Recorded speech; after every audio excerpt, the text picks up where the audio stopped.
Hey, good morning. Yes, it is. It is Wednesday, the 15th of October. So, what are we going to talk about today? Well, it's the idea that just staying busy is not enough. At the end of the day, I don't care how busy you are, did you make any money? That's the ultimate question. So, stay tuned.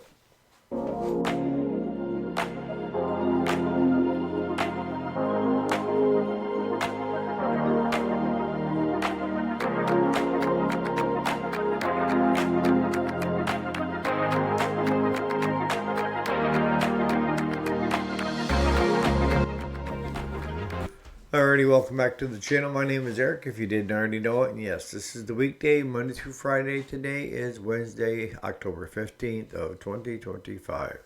So, what am I talking about when I say, staying busy isn't good enough? What I'm saying is that you can stay busy all day long. Your shop can stay busy all day long, but at the end of the day, did you make any money? And that's the critical part of being in business. I don't care whether it's small engine repair or it's retail or what have you.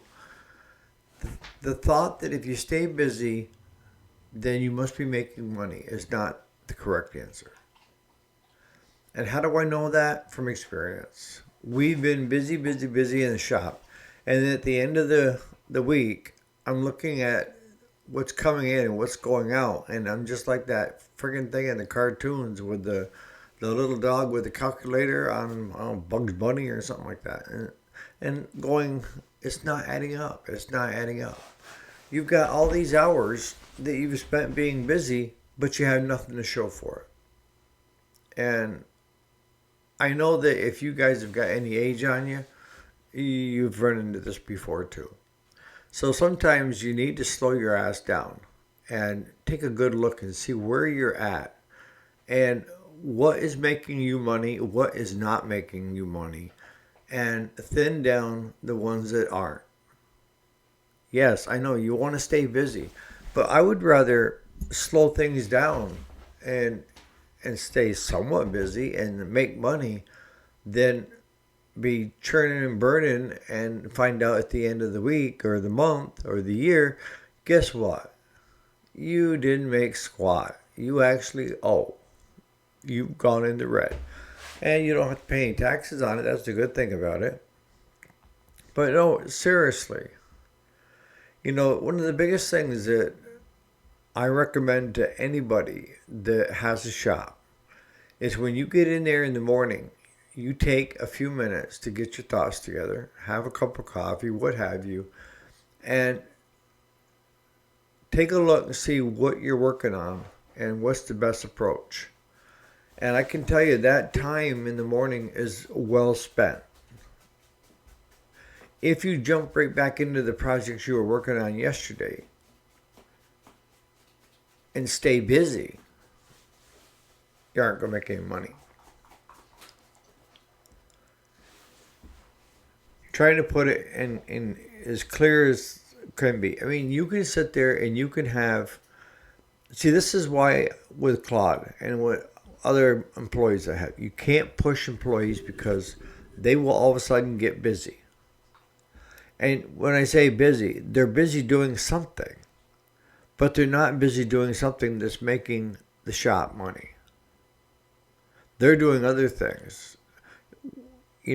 They just want to look busy because you're saying, well, we need to get this done and this done, and this done, and you guys aren't working hard enough. Well, I can tell you from experience of being an employee and being an employer that people can look really busy and do squat.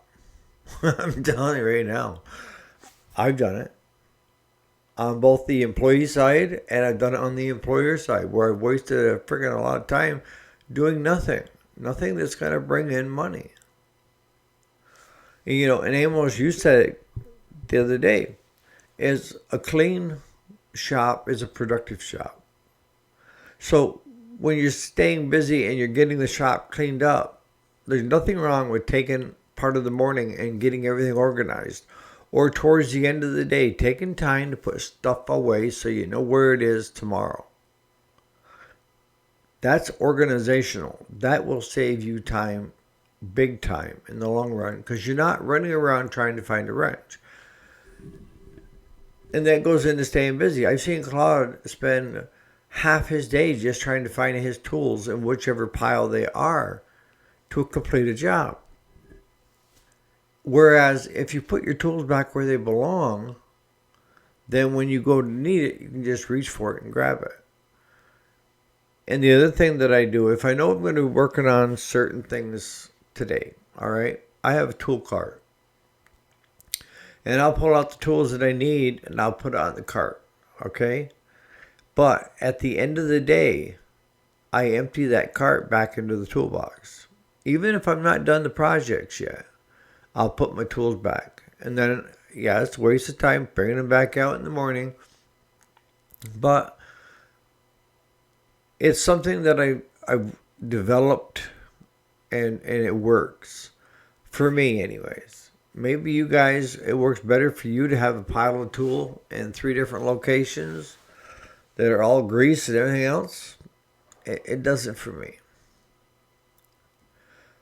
And I'll be the first one to tell you is I'm not any kind of a mechanic. I'm not claiming to be a mechanic. You know, I just do, I do enough to get myself into trouble.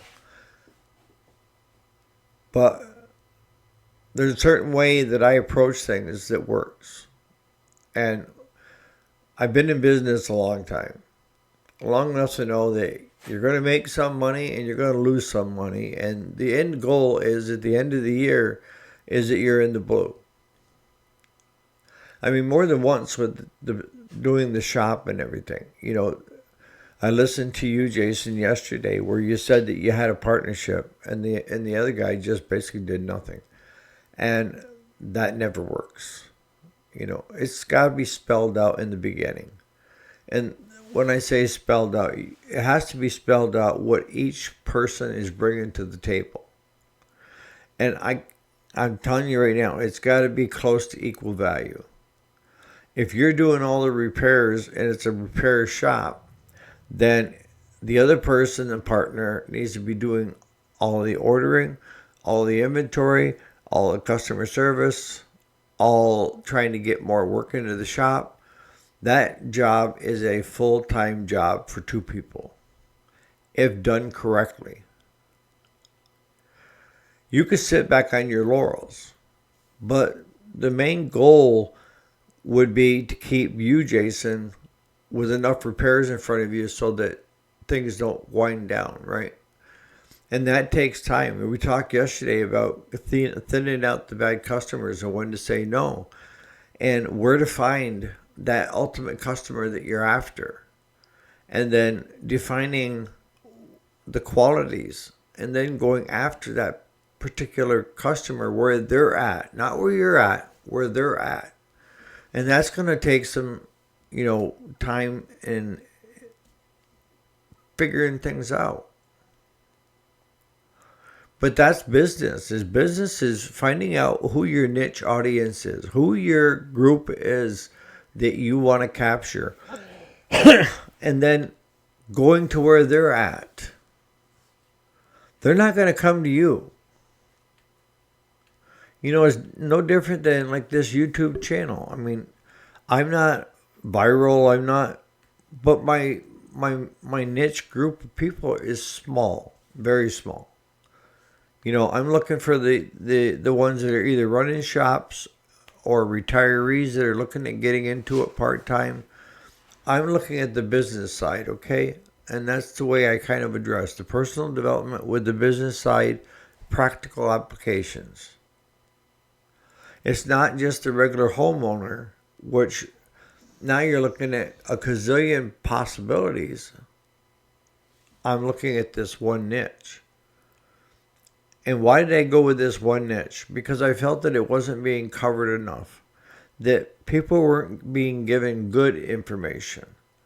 And there were too many of them out there trying to give you this information if you paid them for it. Or bad information and then you paying for bad information. I didn't think the good way to start a business and continue a business was being properly addressed. So that's one of the main reasons I started this channel. And I am very thankful to every one of you. But in a partnership, if the other person is not pulling their weight, why are you even in a partnership?